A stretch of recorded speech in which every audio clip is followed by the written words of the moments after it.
dia! Hoje é domingo, 1º de março de 2026. Como dizem por aí, o tempo não passa. Ele voa, né, professor Celso? Bom dia! Bom dia, Tonela. O tempo vai rápido, né? Bom dia a todos. E este é um ano ainda mais especial para nós do Agrofag. É que o programa, que estreou aqui na KTV e no YouTube em 2021, vai completar 5 anos de vida. E a gente já viu muita coisa por aqui nesse tempo todo, né, professor Celso? É muito conteúdo, muitas informações sobre o agro. Exatamente. E o agro, quer dizer, o Agrofag não para. E na edição de hoje você vai ver.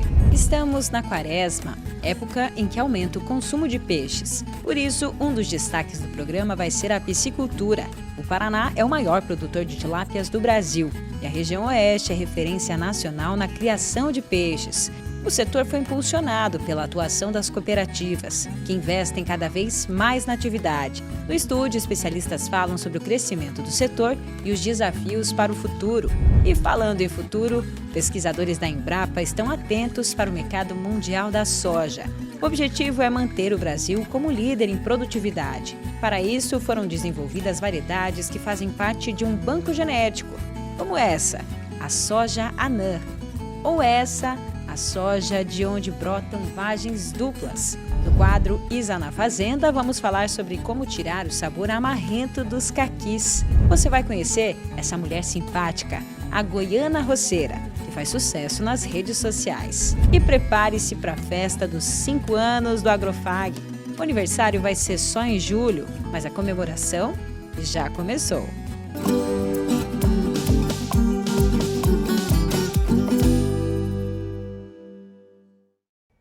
Professor Celso, olha essa vinheta que a produção preparou. Ela foi feita pelo Joãozinho Vanzin, nosso editor de vídeos.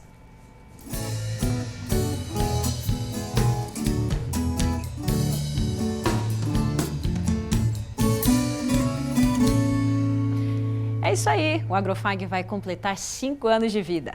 A primeira edição do programa foi levada ao ar no dia 4 de julho de 2021. De lá para cá foram 219 edições inéditas, com conteúdos que mostram a força do agronegócio paranaense e do Brasil. Antonella, eu tenho quase 50 anos trabalhando com agronegócio e confesso que o programa Agrofag é um grande desafio. E no meio desse ano, lá em julho, na data de aniversário do Agrofag, vamos ter uma edição especial do programa, inclusive com surpresas que vão agradar quem nos acompanha aqui todos os domingos. Mas até lá, ainda faltam 4 meses, nós vamos relembrar momentos que foram importantes. É como se fosse um baú do Agrofag. E começamos com uma reportagem que rendeu mais de 20 milhões de visualizações nas nossas redes sociais. Você sabe como é feita a pipoca doce do saquinho vermelho? Quem conta essa história é a nossa querida repórter Débora Braga.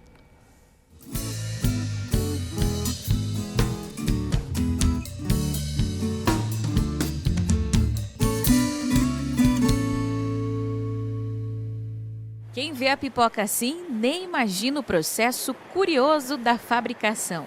O sabor nostálgico, que marcou muitas gerações, é conhecido pela tradicional embalagem vermelha. Mas de onde vem o milho da pipoca doce? A variedade utilizada é do tipo canjica, ideal para que a pipoca fique macia e sem casca.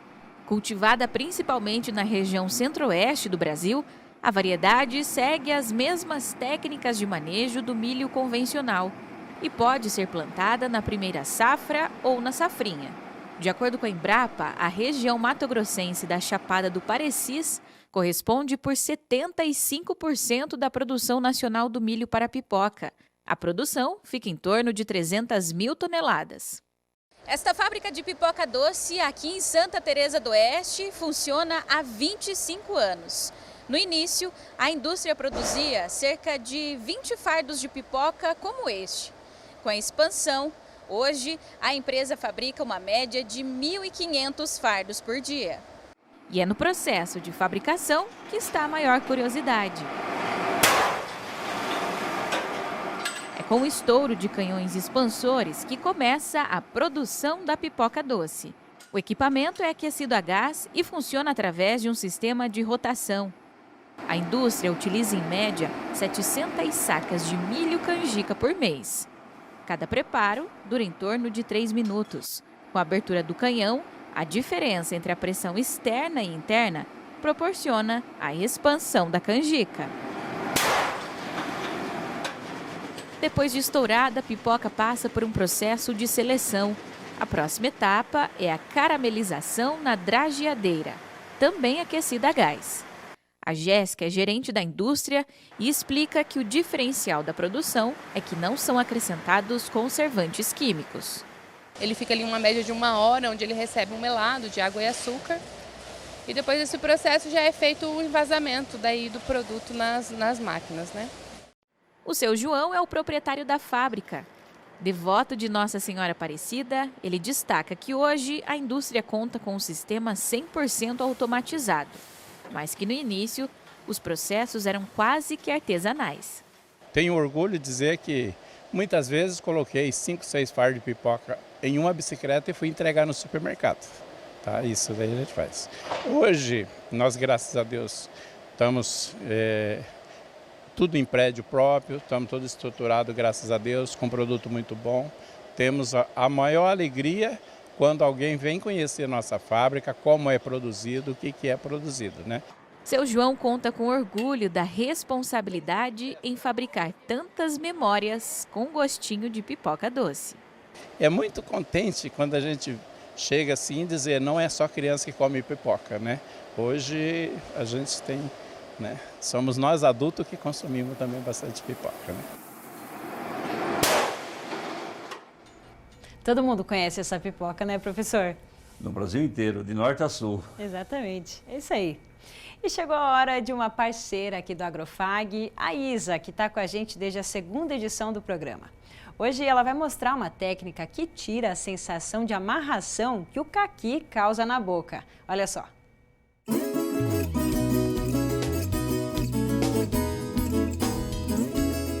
O caqui é uma fruta que muita gente associa ao quintal de casa. Mas quando falamos em produção comercial, ele deixa de ser simples e passa a ser uma cultura que exige decisão técnica em cada etapa. E é justamente aí que muitos produtores se confundem, principalmente no momento da colheita e na escolha da cultivar. O caquizeiro é uma árvore frutífera típica de clima subtropical e se desenvolve melhor quando há invernos bem definidos. Durante o frio, a planta precisa passar por temperaturas mais baixas, geralmente entre 7 e 10 graus por algumas horas. Esse frio é essencial para a quebra de dormência, que é o processo em que a árvore sai do repouso do inverno e se prepara para brotar, florescer e frutificar. Quando recebe o frio necessário, o caquizeiro apresenta brotação uniforme, florescimento equilibrado e frutos de qualidade. Invernos amenos podem causar brotação irregular, flores desuniformes e queda na produtividade. No cultivo do caqui é fundamental entender a diferença entre cultivares adstringentes e não adstringentes. As adstringentes são aquelas que, quando colhidas firmes, deixam a sensação de amarração na boca por causa do alto teor de taninos solúveis. Entre as mais plantadas no Brasil estão a rama forte e a giombo. Para que esses frutos possam ser vendidos ainda firmes, é feita a destanização. O método mais comum usa etanol. Os caquis são colocados em um ambiente bem fechado, câmara, caixa vedada ou recipiente hermético, junto a um recipiente com álcool. Em 24 a 48 horas, o vapor transforma os taninos solúveis em insolúveis, eliminando a adstringência sem amolecer o fruto. Outra alternativa é a atmosfera rica em dióxido de carbono. Nesse caso, o ar dentro da câmara é substituído por CO2 em alta concentração e age sobre os taninos da mesma forma que o etanol. Esse método é mais usado em escala comercial, onde há controle de gás, vedação e tempo de exposição. Já as não adstringentes, como a fuio, podem ser consumidas firmes, sem necessidade de tratamento. Não deixem de acompanhar o Agrofag nas redes sociais. Nos vemos na próxima semana. Até lá! Obrigada, Isa. Professor Celso, a gente sempre valorizou e valoriza o trabalho da Embrapa, né? A pesquisa é importante para esse processo no agro e a Embrapa é peça fundamental. Exatamente, professor. E nós aproveitamos o show rural da Copavel para conversar com os pesquisadores. É que a Embrapa instalou lá no parque uma estação sobre a soja, mostrando várias etapas do desenvolvimento das pesquisas. Hoje a Embrapa possui um banco genético que é fundamental e que pode garantir para o Brasil a liderança no mercado mundial da soja. Está na hora da gente falar sobre soja e nós estamos aqui no stand da Embrapa com um profissional que é sempre parceiro, sempre traz muitas informações, Rogério de Sá, vai explicar para a gente um pouquinho sobre essa dinâmica, já que todo ano vocês da Embrapa trazem, né, uma experiência diferente para os visitantes. Aqui nós temos um banco de germoplasma, né? Rogério, seja bem-vindo, explica para a gente como é que é o objetivo aqui desse nosso espaço.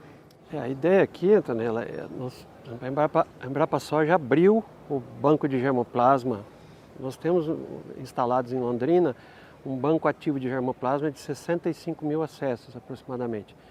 E a gente trouxe aqui a ideia de trazer, nós temos 14 materiais diferentes desse banco ativo que nós plantamos aqui, para que as pessoas possam conhecer um pouco a diversidade da espécie, né? Aqui nós trouxemos também, por exemplo, sementes, para as pessoas poderem verificarem como tem uma variabilidade muito grande de tamanho, cor, características de sementes de soja. Tudo isso pode ser usado, algumas características podem ser trazidas, por exemplo, para um programa de melhoramento. Então a ideia de um banco ativo de germoplasma é você ter fontes genéticas que você pode usar em cruzamentos, e agora, hoje em dia, com edição gênica, a gente pode fazer esse processo aí de utilizar características de uma espécie para outra, para uma nova cultivar, você pode usar com uma forma mais rápida, vamos dizer assim, com as técnicas que hoje a gente tem de edição gênica. Então, temos materiais assim bastante interessantes aqui para serem verificados. As características que a gente vai ver aqui de perto, né, professor Celso, são incomuns. O produtor rural muitas vezes não vê na soja que ele tem, né, plantado no dia a dia, mas essas características são importantes para também ele entender dessa evolução da edição gênica. O senhor trabalhou muitos anos, né, com O melhoramento é interessante, né? Para você lançar um material leva de 10 a 12 anos, mas você precisa ter a diferença genética, a diversidade genética. E aqui está mostrando essa evolução da diversidade genética para nós termos essa soja que é hoje.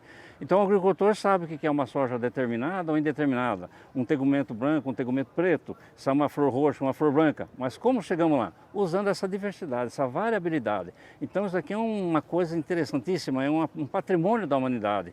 Você usar a diversidade para chegar nos materiais atuais hoje é um trabalho muito interessante. Então o melhorista tem que conhecer isso daqui para poder chegar no atual que está hoje, certo?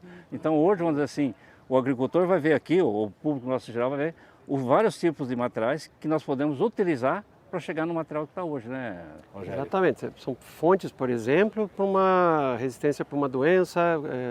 Tudo isso está dentro desse, a gente pode tirar, por isso que é importante a gente ter um banco de germoplasma com bastante diversidade para que você possa usar dentro dos programas de melhoramento. Quanto mais diversidade, mais a chance de você ter material do futuro aí com grande produtividade e grande tolerância às doenças. Exatamente. Vamos ver na prática agora alguns desses exemplos? Você explica pra gente? Claro. Então vamos lá. Rogério, e aqui está muito curioso, né? Os visitantes podem ter uma dimensão da variedade também dos grãos ou das sementes, né? Com cores diferentes, texturas diferentes, tamanhos. É muito legal. Sim, além, por exemplo, da variabilidade fenotípica, né, de plantas que a gente trouxe para mostrar as características na planta, a gente trouxe também sementes aqui tem 35 materiais diferentes, para que a gente possa observar a variabilidade que você tem de cor, de tipo de tegumento, de tamanho, sojas rajadas, soja verde, soja marrom, preta. Aí você fala, mas de repente, por exemplo, eu posso ter uma soja aqui que tem um tegumento mais espesso, por exemplo, que pode me ajudar na qualidade da semente depois. Então eu posso usar essa característica para colocar numa variedade comercial e ter uma soja com uma semente com maior durabilidade, ou que a semente possa ganhar mais vigor e tudo. Tudo isso são características que a gente estuda e a gente vai colocando à medida que o programa de melhoramento vai evoluindo. Uma das características, por exemplo, folha estreita, né? Então, a gente pode verificar aqui, são materiais com as folhas bastante estreitas, que podem ser características interessantes, por exemplo, para eu fazer um cruzamento e uma variedade onde eu vou conseguir ter uma melhor penetração de um produto, por exemplo, que for pulverizado para o controle de uma doença e tal. Então são características que a gente pode levar para as variedades comerciais que ajudam principalmente no manejo de doença dos produtores.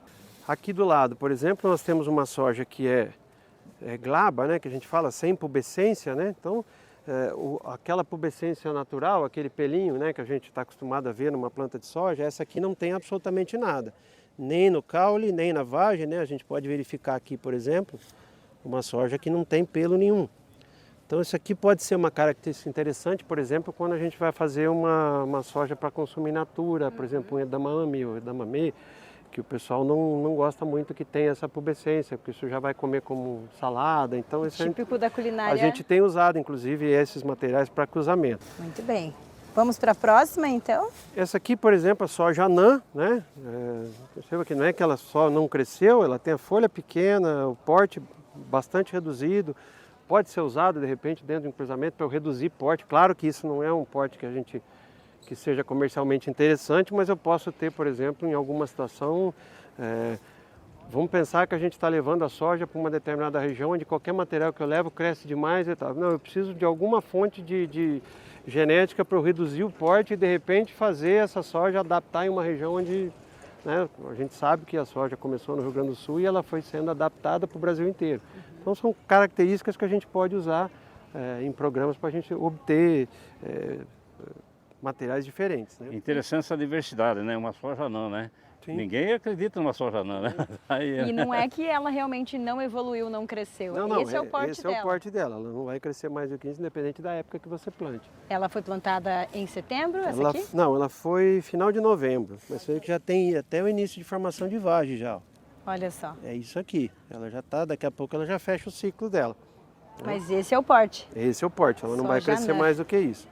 Ali, por exemplo, nós temos alguns materiais interessantes que eles têm vagem dupla, né?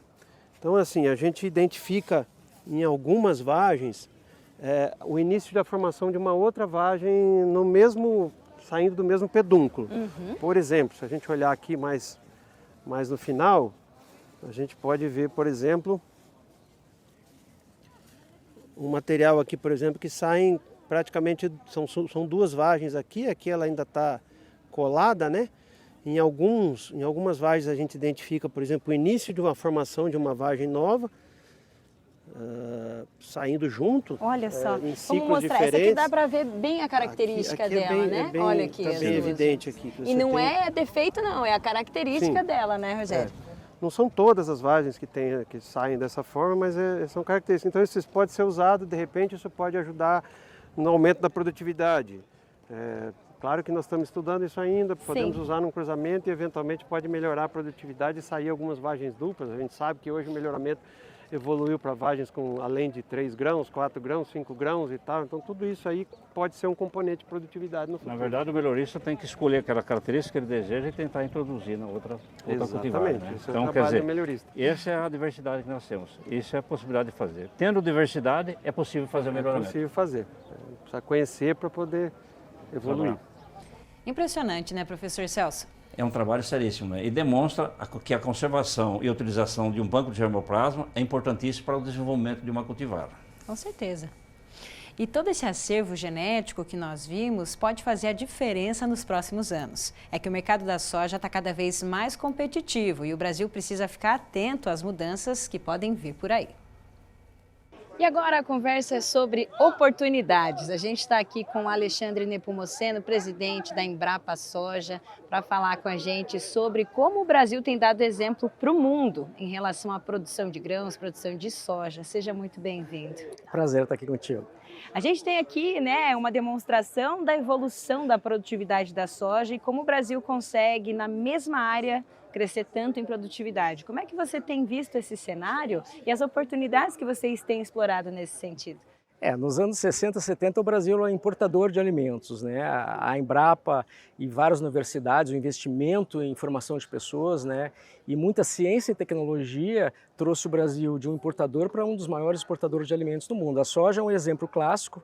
Nós tropicalizamos ela na genética, nas práticas de manejo e saímos aí de uma média, como a gente vê aqui, de 1.400 quilos por hectare nos anos 70 para hoje a média nacional está em torno de 3.600 quilos. Isso só foi feito com muita ciência e tecnologia, usar cada vez mais a mesma área. A gente consegue hoje em algumas regiões ter até 3 safras, dependendo de como você combina, né? Então, nos tornamos líderes mundiais, né? Aproveitando as oportunidades do nosso tipo de clima, solo, né?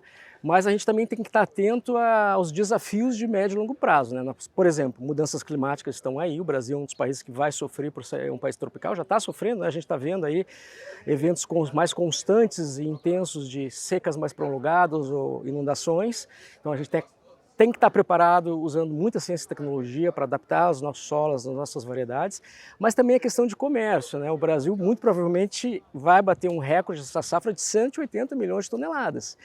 É muita soja, né? Então nós temos aí a China, que 80% da soja que chega lá é do Brasil. Então eles têm muito bem claro a dependência que eles têm da gente e nós deles, né? A China está se organizando com países africanos, com a própria Rússia, com as mudanças climáticas, está favorecendo o plantio de soja.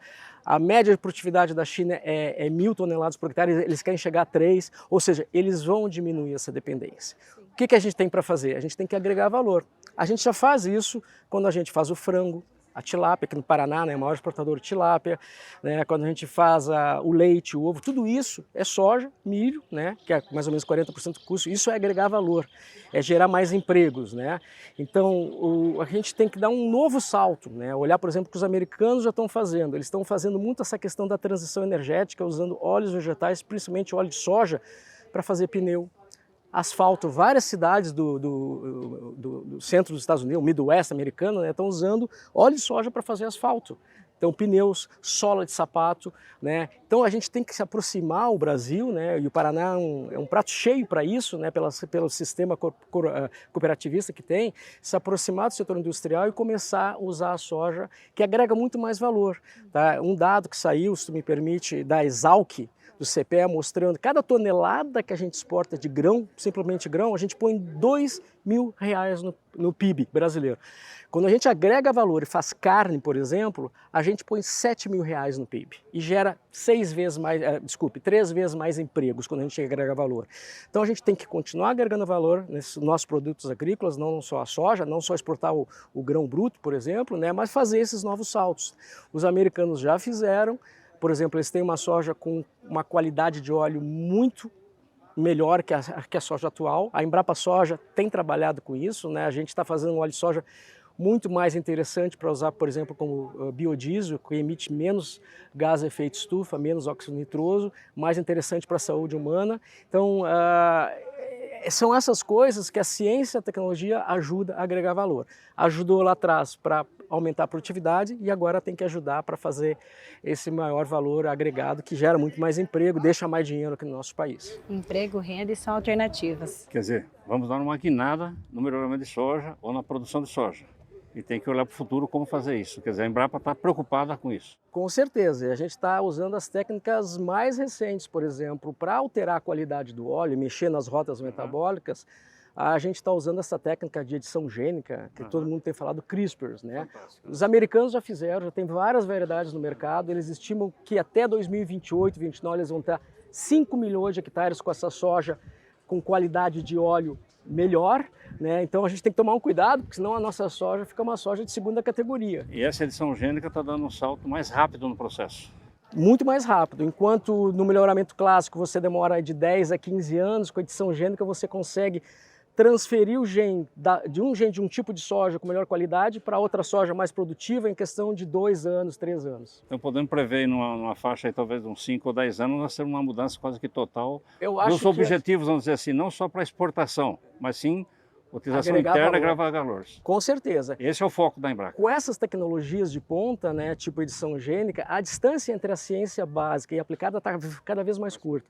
E é um pouco o nosso papel da Embrapa estar tendo essas inovações. A gente trouxe e já estamos usando para alterar a qualidade do óleo. Não só isso, mas eu acho que um dos principais projetos que nós temos hoje é fazer uma soja com uma qualidade de óleo superior ao atual. Quer dizer, então os rumos estão sendo tomados da Embrapa agora para o futuro. Estamos trabalhando, né? Usando sempre ciência e tecnologia. Foi com ciência e tecnologia que o Brasil chegou aqui. Para nos manter, né, nessa sustentabilidade tem que ter ciência e tecnologia. O trabalho da Embrapa é fantástico. É uma mudança necessária que a gente vai ver pela frente, né, professor Celso? O mercado é exigente, ele pode mudar. E a pesquisa deve estar atenta a essas técnicas modernas para acompanhar essas alterações. Com certeza. Muito bem. E se você quer participar com a gente do programa, esclarecendo dúvidas, enviando fotos e vídeos, compartilhando informações e novidades aí da sua região ou sugerindo assuntos para tratarmos aqui, entre em contato com a nossa equipe lá no WhatsApp. O número é o 4533213970. Estamos em todas as redes sociais, no Instagram, TikTok, no YouTube e também lá no Facebook. Participe com a gente. E agora vamos ver os preços do mercado agrícola em nossa região. O preço da saca da soja em Cascavel essa semana R$ 114,00. A saca do milho, R$ 51,00 e a saca do trigo, R$ 61,00. Depois do intervalo, estamos na quaresma, época em que aumenta o consumo de peixes. O Paraná é o maior produtor de tilápias do Brasil e a região oeste recebe cada vez mais investimentos no setor.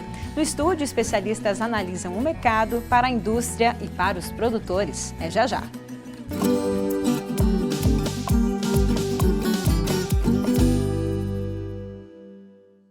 Vestibular agendado Centro FAG. Ingresso imediato para todos os cursos via segunda graduação, vestibular agendado, prova online ou nota do Enem. Inscreva-se e aproveite o desconto especial de primeira mensalidade. Passaporte 40+ exclusivo FAG. Acima dos 40 anos, sua idade é convertida em desconto na mensalidade. E o passaporte é válido até o final do curso. fag.edu.br/agendado. Centro Universitário FAG. Aqui você realiza.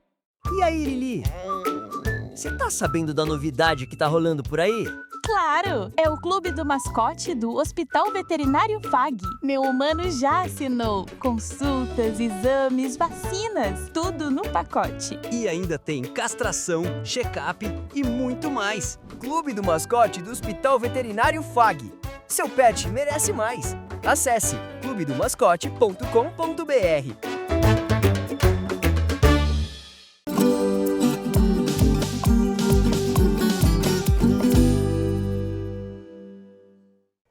Professor Celso, época de quaresma, aumenta o consumo de peixes e a gente não pode deixar de falar sobre a piscicultura que não para de crescer, né?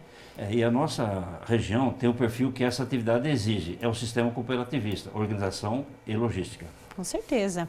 A Copavel, cooperativa aqui de Cascavel, entrou nesse mercado há cerca de um ano, quando adquiriu um frigorífico de peixes. Agora está colhendo os resultados e ampliando os investimentos.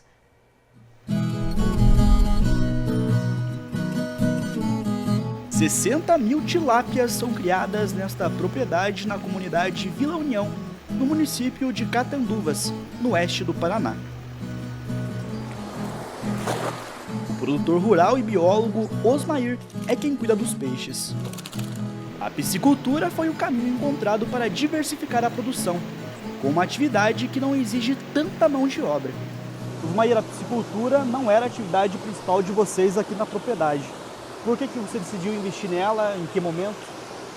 Então, a piscicultura hoje para nós ela veio com o objetivo de agregar mais um valor na propriedade, né? Porque hoje propriedade pequena, se você não diversificar, você não se sustenta, né?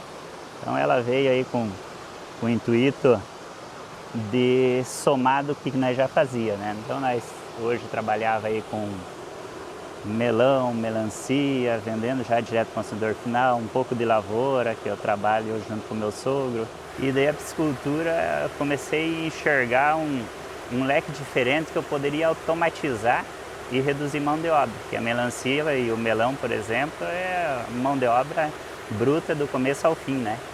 E as pessoas hoje que estão me ajudando, tem o meu pai, que já está aposentado, tem 70 anos, os meus tios que já estão aposentados, alguns vizinhos aí que trabalham com diária conosco nos dias de mais desafio, né? Plantio, colheita. Então a gente está vendo que a mão de obra jovem está saindo do campo, né? Então a piscicultura está me dando essa oportunidade da automação, né? Os tanques foram construídos em 2025. Osmair começou uma atividade de forma independente, mas logo decidiu mudar para o sistema de integração com a Copavel. Em primeiro lugar, que no particular eu tinha que fazer a despesca. Daí volta naquele problema de mão de obra, né? Nós vamos precisar de uma equipe para fazer essa despesca, equipamentos para fazer a despesca. E hoje a mão de obra é o vilão aqui dos sitiantes, né? Você conseguir gente para fazer esse processo. E eu acredito que quando você trabalha numa parceria, é uma soma dos dois lados, né? O modelo de trabalho é semelhante ao dos criadores de frango e porco. A dinâmica é simples. De um lado, o piscicultor entra com a mão de obra e paga a conta da energia elétrica. Do outro, a empresa fornece os peixes, ração e assistência técnica. O primeiro lote de alevinos da cooperativa chegou aqui em outubro do ano passado, quando eles pesavam apenas 8 gramas. A despesca está prevista para maio, e a expectativa é de que as tilápias cheguem ao fim do ciclo, pesando 920 gramas em média. Então, um exemplar desse aqui está por volta de meio quilo. Porém, nós estamos com uma média de 466 gramas aqui, a média da biometria. A mucosidade dele está boa, então é sinal que o sistema de proteção dele está bom. As linhas sensoriais deles aí, ó, tudo nítidas. Dá de perceber uma largura significativa no peixe aí, só nós encher ele aí.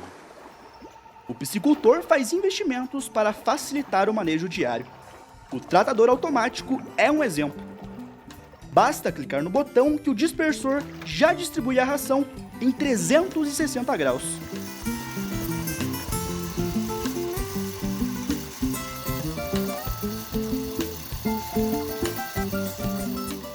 Outro projeto que está saindo do papel é a ampliação da usina com 208 placas solares.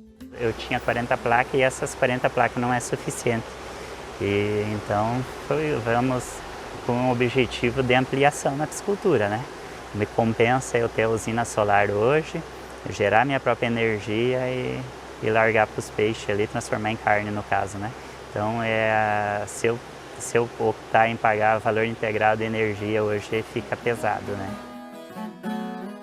Na região, os investimentos no mercado de pescados não ficam restritos a esta propriedade. A Copavel, uma das maiores cooperativas do Paraná, entrou no setor da piscicultura em janeiro do ano passado, ao adquirir este frigorífico, localizado na região do Centralito, em Cascavel. No ano passado, 3.200 toneladas de tilápia foram para o abate. Para este ano, o objetivo é elevar o volume em 50%, alcançando 4.800 toneladas. O aumento projetado é estimulado em grande parte pelo projeto de automatização dos processos. Paulo César é o gerente do Free Peixe e detalha como a reestruturação está sendo conduzida. Atualmente nós estamos abatendo 12 mil cabeças por dia e com a finalização do projeto, que são 3 etapas do projeto, que a gente conclui até a metade do ano, nós vamos abater 27 mil cabeças por dia. Atualmente, a clientela do Free Peixe se concentra no Paraná e em São Paulo principalmente. Durante a quaresma, o consumo de peixes aumenta. Por isso, o cronograma é ajustado antecipadamente com os produtores integrados. Em 2025, a nossa média de comercialização foi de 78 toneladas por mês. Já no mês de janeiro, agora, que para nós a gente já considera quaresma, né, de janeiro até março, nós já comercializamos 92 toneladas. Então a gente teve um aumento de 18% na comercialização. Nessa semana, a Peixe BR, a Associação Brasileira de Piscicultura, divulgou o relatório anual com dados sobre o desempenho do setor. Na última década, a atividade cresceu 58,6%. E em 2025, pela primeira vez na história, atingiu 1 milhão de toneladas. No mesmo período, a produção de tilápias avançou 148%. O presidente da instituição avalia os resultados. Esse é um avanço assim que impressiona todo mundo, não só aqui no Brasil, mas no mundo inteiro. Ou seja, nós temos uma proteína animal que cresceu mais de 10% ao ano durante 10 anos seguidos. Agora, nada disso aconteceria se nós não entregássemos para o nosso consumidor um produto de qualidade, um produto de saudável, saboroso. Não tem como fazer milagre. O produto tem que ser bom para que a gente continue produzindo mais, entregando cada dia produtos de melhor qualidade. Os números consolidam o Paraná como líder nacional na produção de tilápias. Em 2025, o estado produziu 273.100 toneladas da espécie, o que representa quase 40% de toda a cadeia nacional. O presidente da entidade associa o bom desempenho estadual à integração entre cooperativas e pequenos produtores. Bom, esse é um modelo de sucesso. No caso da tilapicultura, é o único modelo que incorpora o pequeno produtor ao sistema produtivo, porque é um sistema extremamente competitivo e ele trabalhando sozinho, ele não tem futuro. A tendência é esse modelo se espalhar por todo o Brasil. O mais interessante é que grande parte do Brasil, onde se produz principalmente aves, o produtor já está habituado ao modelo. Então, o que nós estamos observando são exatamente as empresas, as agroindústrias, e daí não só mais as cooperativas, as agroindústrias de aves, que já tem o sistema de integração, entrando na atividade de tilapicultura, também no sistema de integração. Ou seja, de alguma forma, a tilápia acabou trilhando um caminho que já existia, que já foi feito por suíno e aves na integração. E a gente segue falando sobre o mercado da piscicultura, também o consumo de peixes nesse período da quaresma, com dois especialistas que estão aqui com a gente. Edmilson Zabotti, vice-presidente da Peixe Paraná, seja muito bem-vindo, primeira vez aqui no estúdio, né? Primeira vez, um prazer, e estamos à disposição aí para ajudar, mostrar a tilápia para o Brasil. Vamos lá. Ricardo Hoover, consultor comercial da Brazilian Pet Food, seja muito bem-vindo mais uma vez, Ricardo. Muito obrigado pelo convite, é uma honra estar aqui. Vamos lá falar então um pouquinho sobre essa nossa área da tilápia, da produção de peixes, né, que o Paraná dá exemplo para o Brasil todo. Edmilson, vamos contextualizar então, nesse período de quaresma, a gente sabe que o consumo aumenta, mas a nossa área da produção de peixes, ela tem dado esse exemplo e tem mostrado qualidade, né, na produção, no produto final. Como é que você está vendo esse nosso setor? A quaresma para nós, esse período, é um período extremamente importante, porque nós conseguimos atender e chegar a mais lares em função do nosso costume religioso do consumo de peixes nesse período da Semana Santa, Semana de Quaresma. Dentro desse processo, a gente consegue aumentar o consumo e a produção, a gente consegue também mandar para as indústrias essas que fazem o processo de transformação. Para nós produtores, é o momento mais importante que tem desse período. É um Natal no período para as crianças, para nós produtores é a quaresma. E esse é o momento importante para divulgar principalmente o filé de tilápia, ou a posta da tilápia, ou a tilápia inteira. Nós temos várias opções. Muitas vezes só se fala no filé, mas nós temos vários cortes que atendem desde a família mais simples, com menos poder aquisitivo, ao maior poder aquisitivo, que são cortes especiais. Então, momento muito especial e nós estamos preparados para atender toda essa demanda que agora vem com um aumento entre 35% a 40% no consumo nesse período. Perfeito.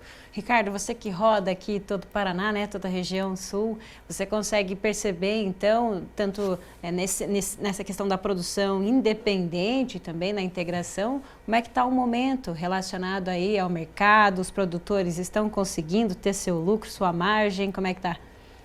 Então, o momento é interessante para o produtor, né, para toda a cadeia.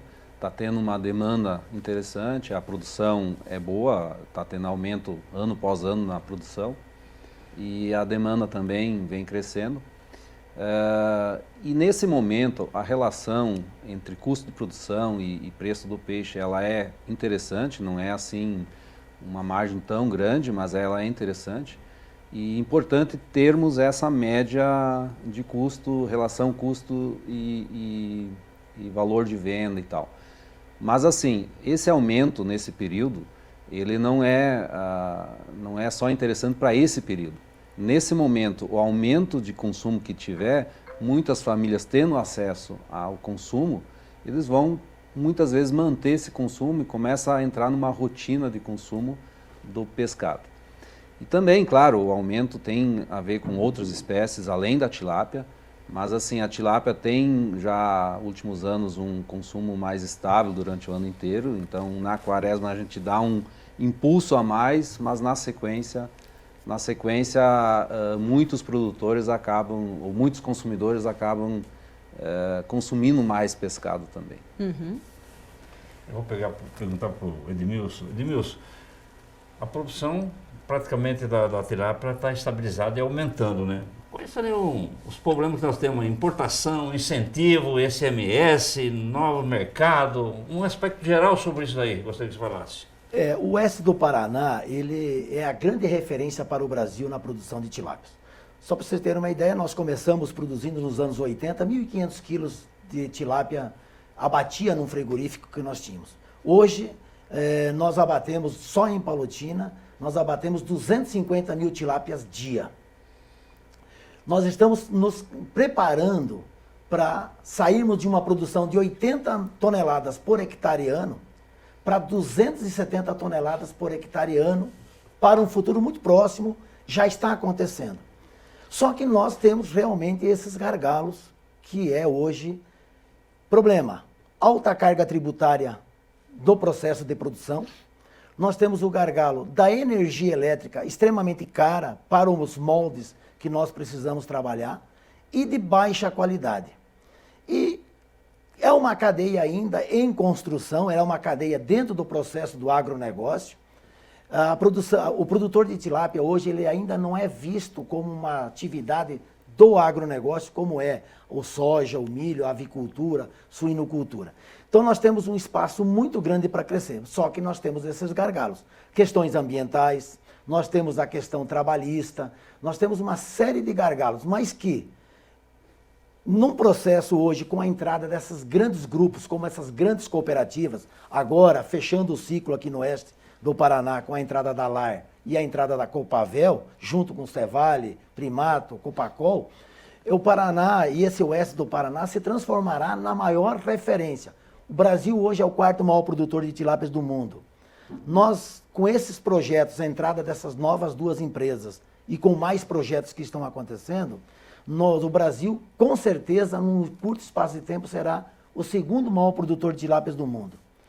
Abrindo novamente o mercado americano, agora com uma taxação de 15%, nós retomamos a venda para os Estados Unidos e estamos buscando protocolos sanitários para atender a Europa, que é o maior mercado. E o nosso produto é um produto extremamente diferenciado.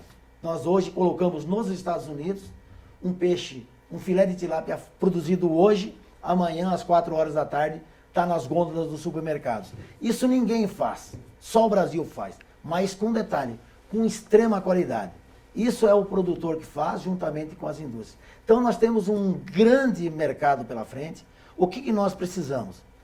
Que o governo, tanto estadual como o governo federal, entenda que essa cadeia produtiva tem uma função muito grande social e econômica para isso.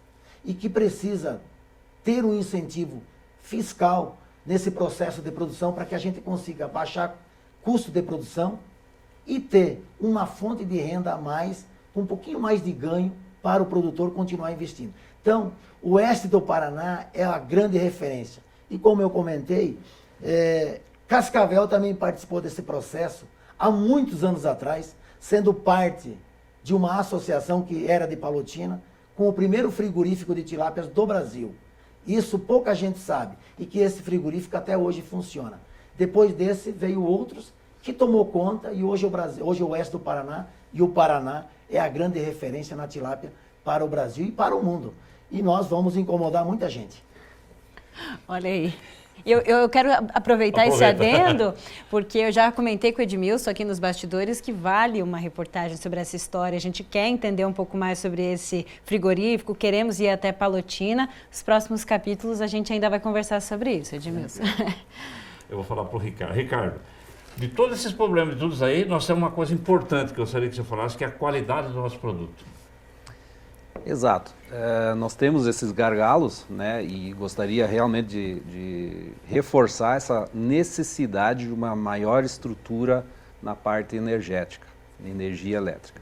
É fundamental, o crescimento só vai acontecer se tiver estrutura física, a distribuição de energia, não é só produção. Hoje o produtor consegue, através de energia limpa, produzir, mas ele tem dificuldade de aproveitar, de colocar na rede e retornar. Seria um dos grandes gargalos? Seria um dos grandes gargalos e é o nosso receio para o crescimento imediato, né?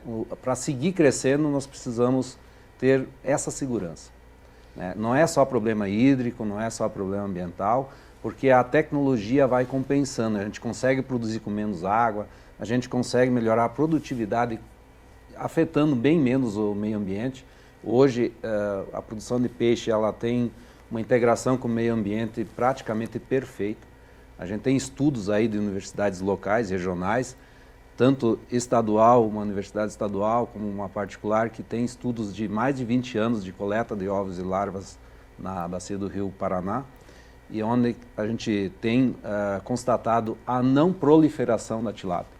Então, é um problema que está resolvido. Então, a questão ambiental é muito tranquila, mas a estrutura energética precisa ser boa para que a gente possa continuar crescendo. Mas hoje a nossa qualidade de produto é inigualável em tilápia, né? Exatamente. Hoje a dona de casa sente isso. Nós temos ambiente adequado, né? Nós temos mão de obra tecnificada, tecnologia, equipamentos, qualidade e a qualidade do nosso produto é excelente. E além dessa questão de agilidade, imagina, nós mandamos filé fresco para os Estados Unidos numa agilidade incrível. Então, por isso, essa valorização que precisa ser dada ao nosso produto paranaense, brasileiro em si, que o produto é de qualidade. Então, isso é uma coisa importante o consumidor se atentar a isso. Custo de produção não é apenas o quilo pago lá na gôndola, é o que a pessoa consome, realmente. Perfeito. Edmilson, posso falar? Claro. O cooperativismo foi importantíssimo nesse processo de alavancar a tilápia no Brasil. Foi fundamental. Principalmente na nossa região oeste. Foi fundamental. Como eu falei, né, nós temos um frigorífico, que era uma associação de produtores, mas que com as dificuldades de capital de giro, comercialização, isso foi dificultando e não conseguiu progredir. Mas com a entrada das cooperativas, com a experiência já na avicultura, na suinocultura e no leite, eles agregaram, eles tinham toda a estrutura pronta de comercialização para o Brasil e para o mundo. E aí entrou a tilápia, com o primeiro passo a Copacol desbravando esse mercado, e aí vieram as outras que hoje tomaram conta. Mas tomaram conta de uma forma muito boa, que hoje o produtor ele tem todo o processo de integração, recebe a ração, recebe a assistência técnica, recebe o alevinos, tem a recolha do peixe. Uma cadeia produtiva completa. Uma cadeia completa. E detalhe, como disse o meu colega aqui, nós hoje, na área ambiental, essas cooperativas têm uma responsabilidade gigantesca. Aliás, nós só conseguimos produzir tilápia nesse processo que nós fazemos porque nós temos que ter água com qualidade. Se nós não tivermos água com qualidade, não tem. Então nós precisamos cuidar da água para poder produzir a tilápia. Então hoje nós somos a grande referência em função desse processo. E nesse processo as cooperativas, sem dúvida nenhuma, foram importantes, fundamentais e com certeza absoluta daqui para frente serão eles que irão dar os novos rumos para a comercialização a nível de mundo.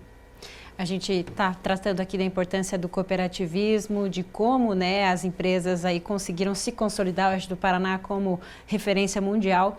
E aí a gente pode também abrir para o Ricardo falar um pouquinho sobre a questão dos independentes com assistências técnicas, né, IDR Paraná, as assistências particulares, como o produtor também está atento, além dos que estão no sistema cooperativista, de qual a relevância e a importância de você ter uma boa produção para você conseguir ter o teu lucro, porque aí tem desafios, como a questão energética. Mas aí o produtor, na sua visão, Ricardo, ele está conseguindo calcular essa margem, não vai deixar só ali o pico da quaresma, vai conseguir ter essa administração o ano todo. A assistência técnica é fundamental nesse processo, né?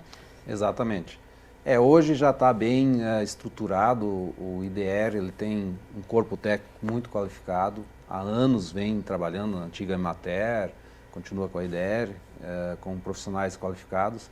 As empresas, seja de nutrição animal, de equipamentos, elas também tem se qualificado com profissionais. Então hoje o próprio produtor muitas vezes já tem muito conhecimento prático e teórico também, tem feito cursos, tem muito produtor que é engenheiro de pesca, outro biólogo, outro técnico em piscicultura.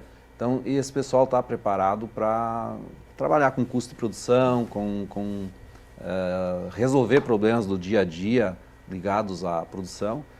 Então essa parte de assistência, ela é fundamental. O produtor está mais qualificado, mas os desafios também cada vez são maiores. Sim. Então aí precisa sempre ter alguém olhando de fora e trocando ideia. Hoje você vai na piscicultura trocar ideia, falar de mercado, falar de gestão, não é apenas ver questões zootécnicas, e sim o profissional precisa ter um conhecimento amplo de mercado, de direcionamento, para onde que caminha a piscicultura, quais que são os gargalos, mas isso está sendo cada vez mais profissional também. Edmilson, a Peixe Paraná está de olho nisso. Sem dúvida nenhuma. Hoje eu só queria complementar com relação ao particular, ao independente, que também é uma força gigantesca, só para vocês terem uma ideia. O Paraná hoje tem 45% de produtores integrados, o resto é independente.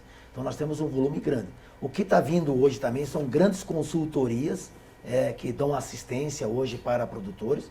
Nós, através do próprio Senar, como presidente do Sindicato Rural, nós temos muito curso atualizados para o produtor na área de manejo, qualidade de água, sanidade, gerenciamento da propriedade, como custo, venda, comercialização. Então hoje o particular também está extremamente preparado. Aliás, se nós pegarmos aqui na represa Salto Caxias, onde nós temos muitos tanques verdes, são megas projetos, megas investimentos, que hoje, e todos eles, na grande maioria, são propriedades privadas, onde a produção é independente, com volumes muito grandes. Então, os dois juntos hoje, iniciativa privada e cooperativas, é que estão fazendo esse processo, esse volume que o Paraná hoje produz 300 mil toneladas. Não são os 270, 280 mil que se fala por aí. Hoje o Paraná produz 300 mil toneladas de peixes, principalmente a tilápia.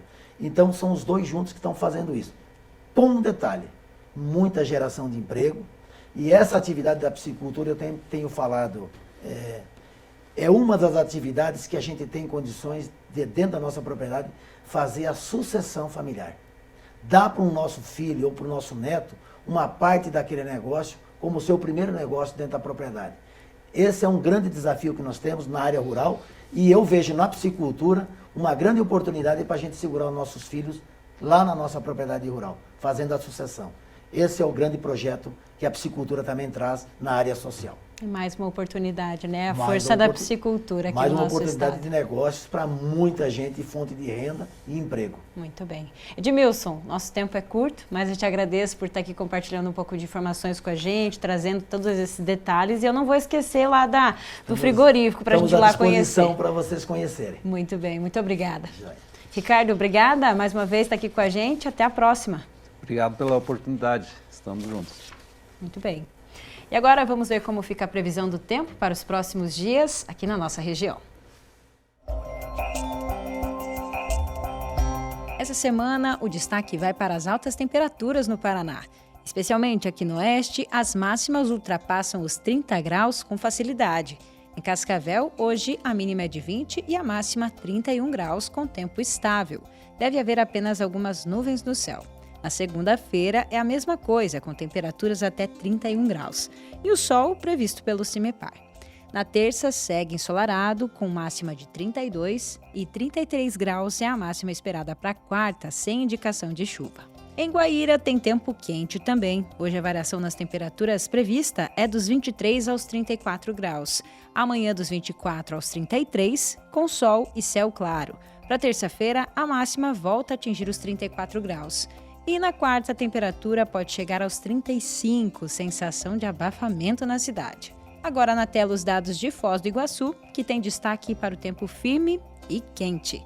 Hoje os iguaçuenses terão temperaturas entre 22 e 33 graus.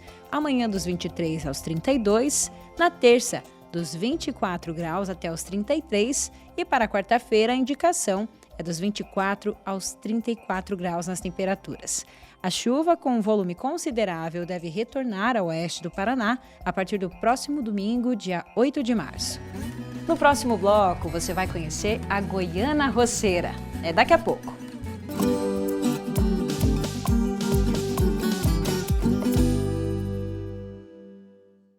Vestibular agendado Centro FAG. Ingresso imediato para todos os cursos via segunda graduação, vestibular agendado, prova online ou nota do Enem. Inscreva-se e aproveite o desconto especial de primeira mensalidade. Passaporte 40+ exclusivo FAG. Acima dos 40 anos, sua idade é convertida em desconto na mensalidade. E o passaporte é válido até o final do curso.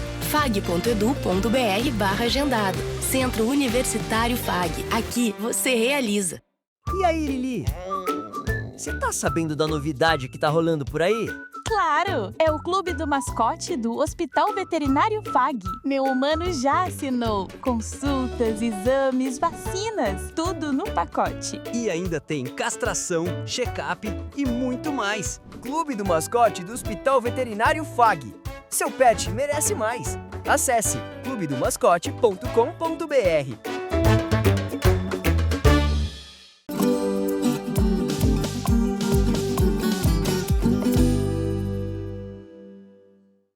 É hora de dica de conteúdo nas redes sociais. Hoje você vai conhecer a goiana roceira, um personagem criado pela Rúbia de Souza, que mora lá em Vianópolis, no estado de Goiás. Acompanhe.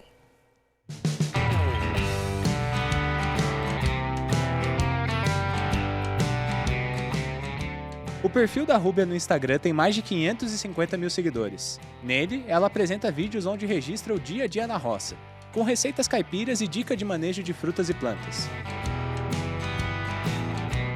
Nesse vídeo, a goiana roceira ensina uma técnica para evitar o ataque das formigas cortadeiras.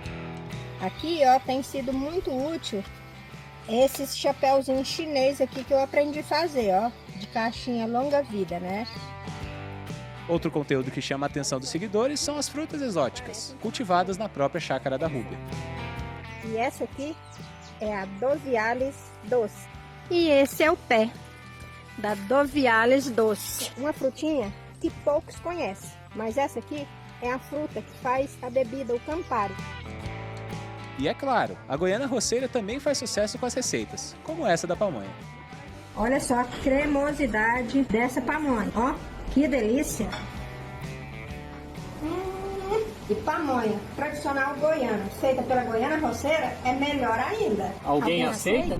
E nós vamos agora até a cidade de Vianópolis, lá em Goiás, para falar com a Rúbia Souza, ela que é a goiana roceira, está aqui participando conosco hoje. Rúbia, muito bom dia para a senhora. Bom dia, é um prazer falar com vocês. Ótimo, eu já quero começar perguntando para a senhora como surge a ideia de começar a postar os conteúdos nas redes sociais, a começar a postar as receitas no Instagram.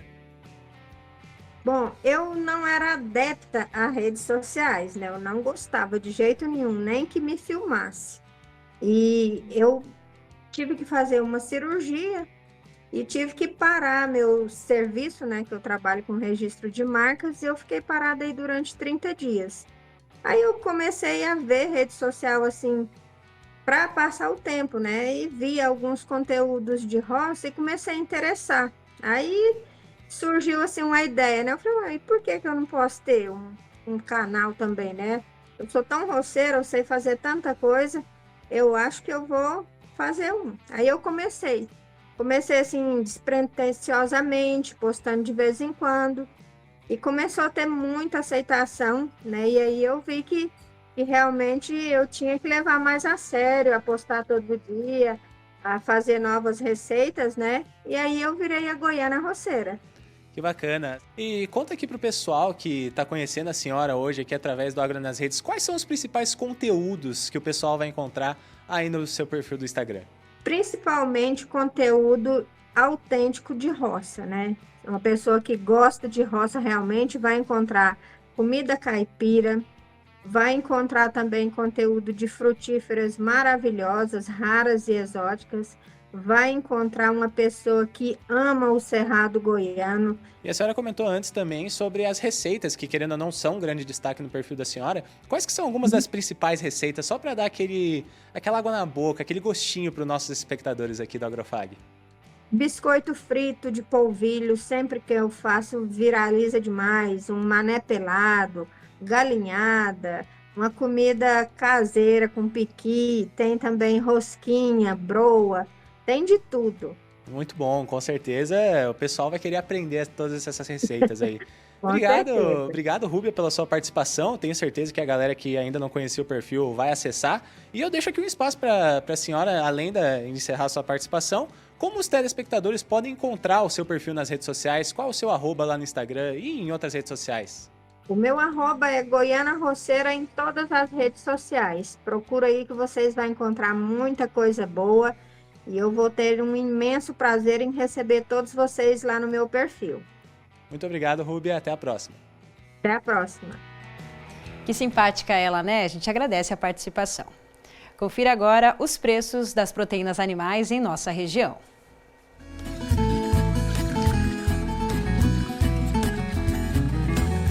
A arroba do boi gordo, de acordo com o CPEA, a média é R$ 352,80. O quilo do suíno praticado em Toledo, R$ 6,50. E o quilo do frango em Cascavel, R$ 4,40. Bora para o nosso momento das redes sociais com indicações de cursos e eventos aí para os próximos dias? A gente começa mostrando aqui uma indicação de uma forma um pouquinho diferente, que está falando aqui sobre turismo rural, desenvolvimento de oportunidades. Então, o Paraná vai ter uma rota turística para fortalecer a viticultura. São 60 propriedades em 31 municípios. Então, a gente fala sempre aqui, né, de especialização em cursos para fazer turismo rural, essa questão da viticultura também. Aqui está uma oportunidade para quem quiser conhecer, para quem quiser saber mais sobre esse projeto. A gente deixa aqui o QR Code para saberem mais informações, então, e entender mais sobre essa rota turística. Já pegando esse gancho aqui do Senar, a gente traz as indicações que o Senar faz em parceria com os sindicatos. Aqui em Cascavel, a gente tem uma sequência agora de cursos que foram aí, uma sugestão da equipe do Sindicato Rural de Cascavel. NR 31.7, aplicação de defensivos agrícolas, de 9 a 11 de março, das 8 da manhã às 5 horas da tarde. Vamos para os próximos. Cultivo de cogumelo shimeji. Então, quem quiser saber mais informações, vai ter curso dia 24 e 25, das 8 horas da manhã às 5 da tarde também, com essa certificação, né? Qualificação é gratuita. E aí, a gente também tem a indicação aqui da formação Kaizen 5S, para quem quiser aprender mais sobre a organização das propriedades, a partir das 6 horas da tarde, no dia 25. Todos esses cursos vocês podem conferir, né, mais informações a respeito deles no telefone 459-9942-0063. E agora, mudando um pouquinho de assunto, vamos para a fruticultura para falar de evento. Professor Celso, me chamou a atenção quando eu vi essa divulgação, porque é um simpósio a respeito de pitaias. Uma fruta interessante, né? Muito interessante e está tendo um aumento grande de consumo, né? Exato. E o manejo bem específico, né? Com polinização específica, bastante cuidado nas plantas e agora tem um simpósio sobre isso. Exatamente, sabendo como manejar se produz mais. Exatamente. Olha só onde é que vai ser, lá em Campinas, já que o Instituto Agronômico, né, da cidade que promove esse evento, vai ser lá então no dia 25 a 27 desse mês. Mais informações tem QR Code na tela e também o site para vocês verem aí todos os detalhes. É com esse evento que a gente encerra aqui as nossas redes sociais. Professor Celso, até domingo que vem. Até domingo que vem. Tchau, tchau, pessoal. Tchau, tchau, pessoal. Obrigada pela companhia. A gente se vê no próximo Agrofag. Até lá.